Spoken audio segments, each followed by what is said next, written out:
School online channel में आपका स्वागत है। आज हम क्लास 6 में सब्जेक्ट सोशल साइंस में चैप्टर फर्स्ट को स्टडी करेंगे। चैप्टर है हमारा planet earth and the solar system. तो चैप्टर शुरू करने से पहले आपको एक रिक्वेस्ट करते हैं कि अगर आपने चैनल को सब्सक्राइब नहीं किया तो प्लीज़ सब्सक्राइब कीजिए और अगर वीडियो अच्छी लगे तो उसको लाइक एंड शेयर कीजिएगा। तो ये शुरू करते हैं चैप्टर को। देखिए, we can see countless glittering tiny objects in the sky at night. देखिए, नाइट के समय पे स्काई में हम बहुत सारे ग्लिटरिंग में चमकते हुए छोटे छोटे ऑब्जेक्ट्स देखते हैं जिनकी कोई काउंटिंग ही नहीं है, बहुत ही ज़्यादा है, वो काउंटलेस हैं। Most of these appear twinkling. तो इनमें से ज़्यादातर क्या है, ट्विंकलिंग मीन्स हमें टिमटिमाते लगते हैं। दे आर द स्टार्स, वो क्या है, तारे हैं। The other glittering objects which do not seem to be twinkling may be planets. और बाकी जो ऑब्जेक्ट्स हैं जो कि चमकते नहीं, टिमटिमाते नहीं तारों की तरह, वो क्या है, वो हो सकता है प्लैनेट्स हो, ग्रह हो। तो ड्यूरिंग द डे टाइम में we see the sun which is also star. तो दिन के समय में हम क्या देखते हैं, हम सूर्य को देखते हैं, सन को देखते हैं, जो कि एक स्टार है। All the objects in the sky which appear similar to us.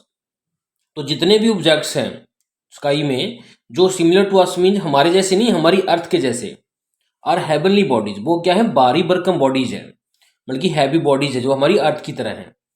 The sun, the stars, moon, the planets and the other objects are heavenly and celestial bodies.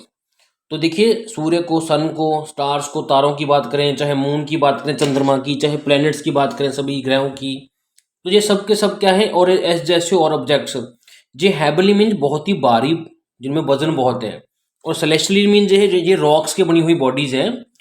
You would be surprised to know that even our earth on which we live is a celestial body. तो देखिए, अर्थ जिसके ऊपर हम रह रहे हैं, ये भी क्या है, एक सेलेस्टियल बॉडी मीन्स एक रॉक्स की, पत्थरों की बनी हुई बॉडी है जो कि सॉलिड है। The stars and the planets which are seen in the sky are very small part of the vast space. तो देखिए, जो स्टार्स और प्लैनेट्स हम देखते हैं स्काई में, वो एक छोटा सा पार्ट है हमारे बहुत बड़े वास्ट स्पेस मीन्स बहुत बड़े स्पेस का एक छोटा सा पार्ट है। विच इज लिमिटलेस, और हमारा जो स्पेस है वो लिमिटलेस, उसकी कोई लिमिट ही नहीं है, बहुत बड़ा है। There are billions of celestial bodies spread over the vast space. और इस जो हमारे स्पेस में बहुत सारी बिलियंस के आसपास, करोड़ों अरबों क्या है, सेलेस्टियल बॉडीज हैं, ऐसी हैविली बॉडीज हैं जो बहुत ज़्यादा हैं।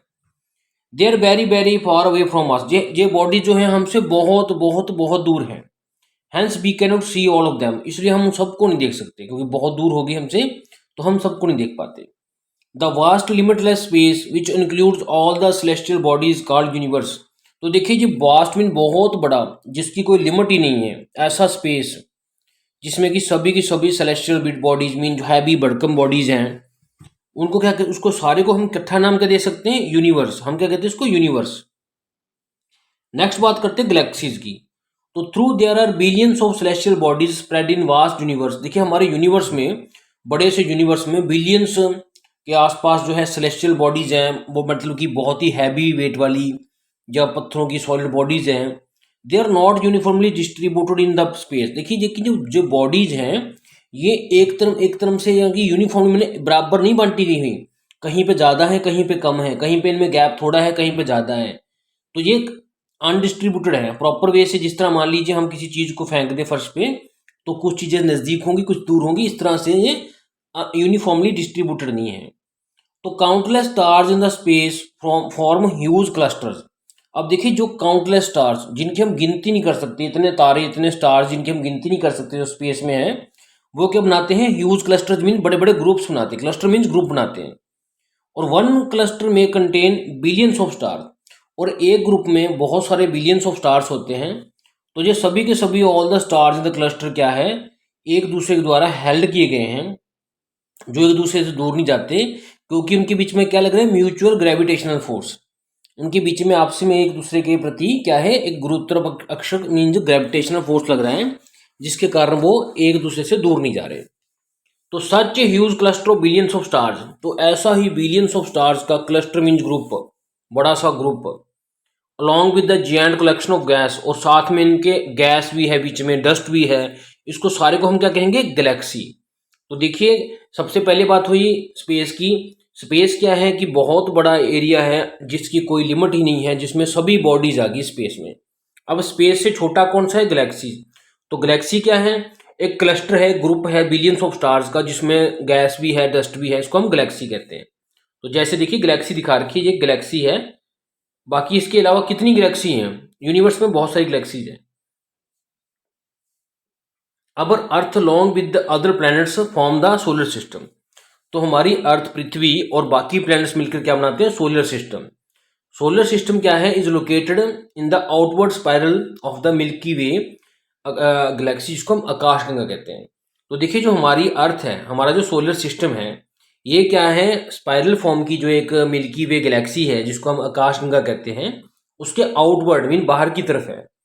तो most likely there are billions of other solar system in the galaxy and billions of galaxy in the universe. तो देखिए ये बात भी साबित कर दी कि जो हमारा गैलेक्सी है जिसकी हमने बात की है, उसमें बिलियंस ऑफ अदर अदर और भी ऐसे सोलर सिस्टम कई सारे हैं कि उनके आसपास भी कोई ग्रह मंडरा रहे हैं। और हमारी जो यूनिवर्स है उसमें बहुत सारी गैलेक्सीज हैं। तो कहने का मतलब क्या है? भी हमारी गैलेक्सी बहुत बड़ी है और हमारी गैलेक्सी में बहुत सारे सोलर सिस्टम्स हैं, और जो यूनिवर्स में कई सारी गैलेक्सीज हैं जिससे बन के क्या है? यूनिवर्स बना हुआ है। तो बात करते हैं डूजुनों में। मिल्की वे गैलेक्सी जो है, जिसका रंग मिल्क जैसा है, वे सा बना हुआ है, हमारी मिल्की वे गैलेक्सी है। एक फैंट वाइट बैंड सा है इसमें, जो स्ट्रेच की गई है across the sky in a barred spiral galaxy. तो जो हमारी मिल्की वे गैलेक्सी है वो देखिए यहाँ ये ऐसी है कि मिल्की वे इसलिए कहते हैं कि मिल्क सा रंग दिख रहा है, ये देखिए साइड में। तो ये देखिए स्पाइरल की फॉर्म में फैली हुई है अक्रॉस द रिलीजन और central region and two major arm. इसकी दो देखिए हाथ से बनते हैं, ये वाला बन गया जैसे एक ये वाला बन गया इस तरह से। और इसकी जो ओरिन आर्म है वो दोनों मेजर आर्म्स के बीच में है। तो बात करते हैं सब्जेक्ट से related. As we know there are different types of celestial bodies in the universe. जैसे कि हमें पता है अब कि यूनिवर्स में, जो कि बहुत बड़ा है, सबसे बड़ा जो यूनिवर्स ही है, उसमें बहुत सारी सेलेस्टियल बॉडीज मीन्स हैवी भारी भरकम बॉडीज हैं। Let us learn more about the some of them. लेकिन उनमें से हम कुछ की बात करेंगे, सभी की बात नहीं कर सकते। तो पहले बात करते हैं हम स्टार्स की। तो stars are the self luminous heavenly bodies. तो ये देखिए स्टार्स क्या है, तारे क्या हैं? सेल्फ लुमिनस, खुद अपने आप जिनकी चमक है, उनको कहते हैं सेल्फ लुमिनस। और हेवनली मीन्स भारी भड़कम, बहुत बड़ी बॉडीज है। They are made up of hot gases. वो किसकी बनी हुई है? गर्म गैसेज की। They generate heat and light and radiate in the space. वो क्या करते हैं? हीट को जनरेट कर रहे हैं, पैदा कर रहे हैं, जिससे लाइट पैदा हो रही है। और जो लाइट वो क्या है? अब रेडिएट मीन्स एक प्रोसेस है जिसके थ्रू हमारे स्पेस में दिखती है। The number of stars is countless. इतने ज्यादा स्टार्स हैं, इनको काउंट करना मुश्किल है। We can not see all of them at a time. एक समय पे हम सभी को नहीं देख सकते। It has been said that at one time we can see not more than 6,000 stars. तो कहने की बात है विज्ञानियों की कि एक समय पे हम 6,000 से ज्यादा तारे नहीं देख सकते एक समय पे। Though stars are very huge bodies. और जो स्टार्स बहुत बड़ी बॉडीज हैं, they look very small as they are very far away from the earth. लेकिन स्टार्स इतने बड़ी बॉडीज होने के बाद भी हमें छोटे क्यों दिखते हैं? क्योंकि बहुत फार अवे, वो हमसे बहुत ज़्यादा दूर हैं वो। The distance between the celestial bodies is usually measured in a unit known as light year. तो देखिए जो जितनी जो बॉडीज है, स्टार्स हैं, प्लैनेट्स हैं, इनके बीच की जो डिस्टेंस है, दूरी है, वो लाइट ईयर में मापते हैं हम। तो लाइट ईयर बताएंगे आपको। Some stars are so far away that the light radiated by them reaches us in millions of years. तो कुछ स्टार तो हमसे इतनी दूर हैं कि उनकी जो लाइट है वो हम तक मिलियंस ऑफ ईयर्स में पहुंचती है। तो और नियरेस्ट स्टार जो है अर्थ का वो है सन, जो सबसे नजदीक तारा है। Other than sun is Proxima Centauri. और सन के बाद क्या है? प्रोक्सीमा सेंचुरी जो एक नेक्स्ट तारा है जो हमारे सन के हमारे नजदीक है। It is about 4.5 light year away from us. ये हमसे 4.5 लाइट ईयर्स दूरी पे है। तो 4 एंड 5, ये लाइट ईयर का मतलब क्या होता है कि देखिए आपको पता है कि लाइट की जो स्पीड है 3 लाख किलोमीटर पर सेकंड। एक सेकंड में ये 3 लाख किलोमीटर जा सकती है। अब देखिए एक साल में कितने मिनट सेकंड हो गए? अब पूरे एक साल में जो लाइट है वो कितना डिस्टेंस ट्रेवल कर लेगी? इतनी दूरी को कहते हैं 1 लाइट ईयर, जो लाइट क्रॉस करती है डिस्टेंस। नेक्स्ट है, डू यू नो में disturbance in the atmosphere causes the star light. देखिए जो डिस्टर्बेंसेज होती हैं हमारे एटमोसफेयर में, हमारे वायुमंडल में, उससे क्या होता है? हमें जो है स्टार की लाइट बेंड होती दिखती है स्लाइटली सी। As a result some of the light reaches us directly and some get slightly bend. तो इसका कारण क्या होता है, हमारे ऊपर हवा है एटमॉस्फेयर में, तो जो भी स्टार्स की हमारी लाइट आ रही थी कुछ तो डायरेक्ट में पहुंच जाती है, कुछ क्या है थोड़ी सी बेंड हो जाती है, क्योंकि जैसे हमने पढ़ा था चैप्टर में रिफ्लेक्शन में, this makes a star to twinkle, जिसके कारण वो तारा है टिमटिमाता दिखता है, हिलता दिखता है। एक्चुअल हिलता नहीं है, एक्चुअली वो एयर के कारण उसकी रोशनी हिल रही है बीच में। तो लाइट ट्रेवल्स है speed of about 3 lakh kilometre पर सेकंड। तो लाइट क्या है 3 लाख किलोमीटर पर सेकंड की स्पीड से ट्रैवल करती है, एक सेकंड में ये 3 लाख किलोमीटर चल जाती है। तो distance covered by ray of light in year, एक साल में जो डिस्टेंस कवर करेगी लाइट, 1 ईयर मीन्स 365 डेज में, उसको हम 1 लाइट ईयर कहते हैं। तो मीन ये बॉडीज हमसे बहुत दूर हैं, हम क्योंकि एक सेकंड में 3 लाख किलोमीटर तो तय नहीं कर सकते लाइट की तरह, तो हमसे बहुत दूर हैं। नेक्स्ट है constellations. If you observe the stars in the sky, clear night sky, देखिए साफ है बिल्कुल, बादल बुदल नहीं है, नाइट स्काई में आप इनको ऑब्जर्व कर सकते हो स्टार्स को। They appears to form different shapes and pattern, वो क्या दिखेंगे आपको, अलग अलग तरह की शेप्स या पैटर्न बनाते दिखेंगे। And move from west to east, और वेस्ट ईस्ट की तरफ मूव करेंगे। तो फॉर्मेशन में रिसेंबल एनिमल्स, अब जो उनकी जो शेप्स बन रही है वो हो सकता है किसी एनिमल से मैच खाती हो, किसी ह्यूमन से मैच करती हो, या किसी और ऑब्जेक्ट से मैच करती हो। तो group of stars which are recognized by their formation are called constellation. तो देखिए कोई भी स्टार है, मान लीजिए कोई स्टार, ये 4 स्टार हैं, इनको हम वैसे आइडिया करें तो ऐसे देखिए ये रेक्टेंगल बनती है, या कोई इस तरह के 4 स्टार जो जैसे लाइन सी बन गई, तो कोई भी शेप बनती है अगर हम क्लियर स्काई में देखते हैं तो उसको हम कहते हैं कॉन्स्टेलेशन। कि कोई भी स्टार्स आपस में मिलकर कोई रेकॉग्नाइजेबल जो जानी पछानी सी शेप बनाते हैं उसको कॉन्स्टेलेशन कहते हैं उन स्टार्स के ग्रुप को।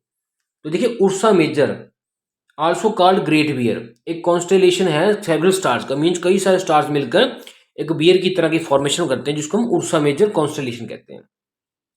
It appears in the northern sky, ये नॉर्दर्न स्काई में दिखता है। इन इंडिया 7 स्टार्स, जिनको कि हम सप्त ऋषि मंडल कहते हैं, वो ग्रेट बियर का एक पार्ट है, इस फिगर बनाने में एक पार्ट है।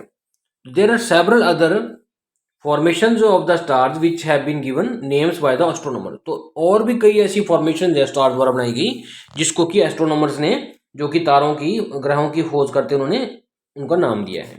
तो देखिए ये दिखा रखा है जिस तरह, देखिए ये एक पिक्चर सी बन रही है जैसे स्टार की, तारों को जोड़े करें तो देखिए इसको कहते हैं कॉन्स्टेलेशन। कोई भी शेप बनती है कोई तारों से, अब यहाँ से एक लाइन बन गई तो इसको कह सकते हैं, यहाँ पे देखिए सेमी सर्कल से बन गई इसको कह सकते हैं, यहाँ देखिए ऐसे पी सी बन गई तो इसको कॉन्स्टेलेशन कहते हैं। तो देखिए कॉन्स्टेलेशन में क्या है, the 2 brightest stars at the head of the Saptarishi Mandal are called pointers. तो देखिए ये पॉइंटर्स है जो उसके हेड पे है। The stationary star called pole star, एक स्टार ऐसा है जो स्टेशनरी रहता है जिसको ध्रुव तारा भी कहते हैं नॉर्दर्न स्काई में।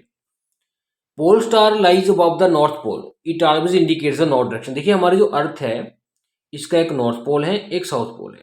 तो देखिए यहाँ पे ध्रुव तारा है, तो देखिए रोटेट हमारी अर्थ ऐसे कर रही है, तो देखिए ये तो हमेशा दिखेगा दिखेगा हमें। तो इसलिए जो ये नॉर्थ स्टार है, पोल स्टार है, ध्रुव तारा जिसको कहते हैं, ये नॉर्थ पोल पे इसलिए हमें नॉर्थ डायरेक्शन बताते हैं, मैक्सिमम टाइम में दिखता रहता है।